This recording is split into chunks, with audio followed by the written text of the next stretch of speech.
Yeah, when you look at the rise of, there was a pharaoh known as Amos, and Amos was the Egyptian who finally conquered these people, these Eastern Asiatic people who rose up in the intermediate period, which is like the 12th to 14th dynasty of Egypt, who rose up and took Egypt.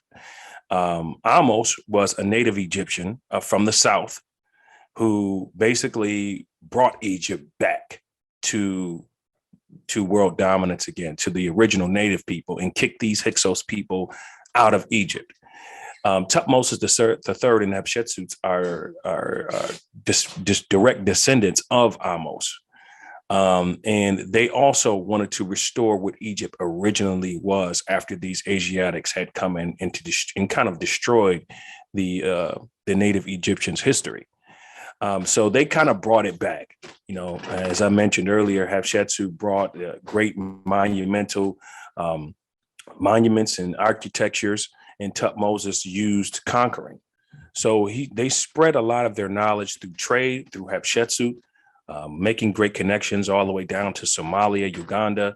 And then you have Tutmosis III, who used conquest. So these two pharaohs, they used two different ways. One used trade, the other one used conquest.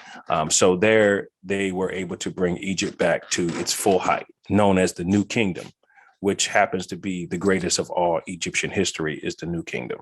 I don't know if you want to say something relating to, since Tutmosis the third, like you described him, was a warrior king in that he move even beyond the border and conquer other land. Then the strategy will become very important for us now, because is there anything that you want to share with us there? Like, what kind of strategies he employed to be able to conquer these people?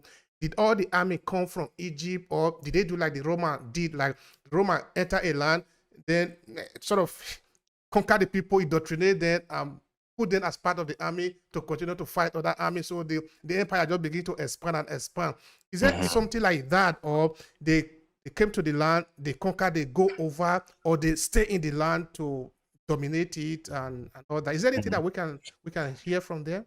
Well, yeah, absolutely. Tutmosis III, when he conquer certain nations, some of the priests, the kings of these nations, would become servants to him, but also would become governments to these lands, for the simple fact that he felt that these people still knew this land. So if Tutmosis came into, for example, Kush, if he came into Kush and took over Kush for a time period, he would preserve some of these who were willing to rule under him as governors in their respective lands. He would take them to Egypt, train them on the Egyptian ways, and then send them back to their homeland to instruct on Egyptian ways. That's if they chose to do so. Others who didn't, they perished. This is the way Tutmosis III did things, and he did the same thing in the Levant, same thing all the way up into what they call today present-day Canaan. He did the exact same thing. So this was their way of doing things when it comes to conquest of we're going to take the strongest from these areas and we're going to teach them our history, or they will be annihilated. This is how it was done in ancient times. So this is how the knowledge of Egypt really spread throughout Africa and Eastern Asia as well. It's because Tutmosis III did things this way. All right. Now, there's another thing I'm trying to understand from here, that when we look at a story of conquest, of colonialism, of conquering the people, to some persons it might appear as if it's something new. But what I often believe is that this is something that has been around for a very long time. Human beings have been dominating other human beings. Of course, one justification might be today, okay, the Americans need oil, so that is why they invade Iraq, But there was a time there was no oil in Iraq. If there is no oil in Iraq, that would be another reason why maybe America or another country will want to invade Iraq, or another country. But one country is always entering into the territory of another country, taking the people, dominating them. If slavery is allowed, then they use slavery. If it's not allowed, then other things will be used. So now, in the case of this African king who have gone to other parts of the world to conquer, Do we have anything like maybe what could be the point? Okay, this is something that happened many years ago. I'm not expecting that you can give me every little detail of it, no, but at least based on your study, you can share with us what you find, no? So that is the basis, okay? So can we know anything like why? Why did they have to go to these places to conquer? What was the motive? What was the reason? What was the justification? The motive is the same as it is today: resources.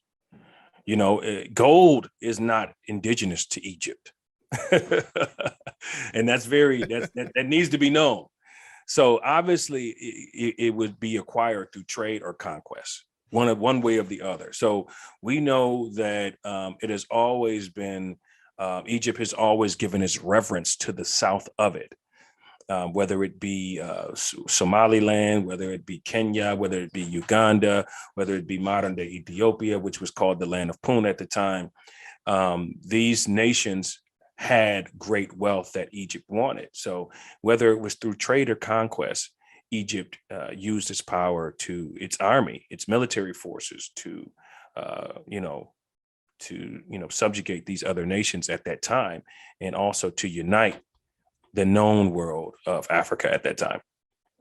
And this is very important, Emmanuel. It's really very important. You see, there was, I think it was 2015, I did a documentary about Pan-Africanism, and I titled it Pan-Africanism, Testing Idea on Reality. That is testing the beautiful African idea on real situation, which is, I used what is happening in Africa to test if actually how beautiful it is in the idea is actually what it is in reality. By that, I'm trying to say that sometimes when we look at Africa, we look at it, but not all of us, and not in all the cases. Sometimes we look at it and say, we are people that have always been peace lovely. We never make war. We don't fight. I know all of us, just peace and love. No, but it is not true. It's not peace and love all the time. We are just like every other people. We fight, we war, we kill, we maim. We are just like every other person in the world. No? And I think we need to tell the story like this so that we are not different. I don't see us to be different. No? So we're not. We're not. I mean, we had our times of peace. We had our time. And, it's very interesting in Pan-Africanism. You're starting to hear a lot of people bring up the name Mansa Musa. And Mansa Musa was this Western Mali king who was considered to be the richest man of the 13th and 14th century in the world. But what people don't know is Mansa Musa's pilgrimage to Mecca, giving away billions of dollars in gold to Egypt and into Mecca.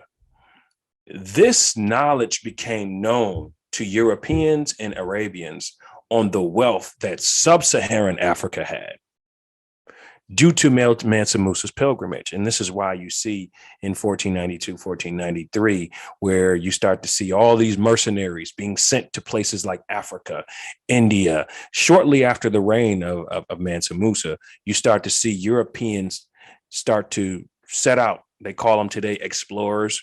They were sent out to find the source of this gold in India and in Africa, because all they had known is that these people were black-skinned people. So they went to these two areas looking for the gold and the wealth due to what Mansa Musa did.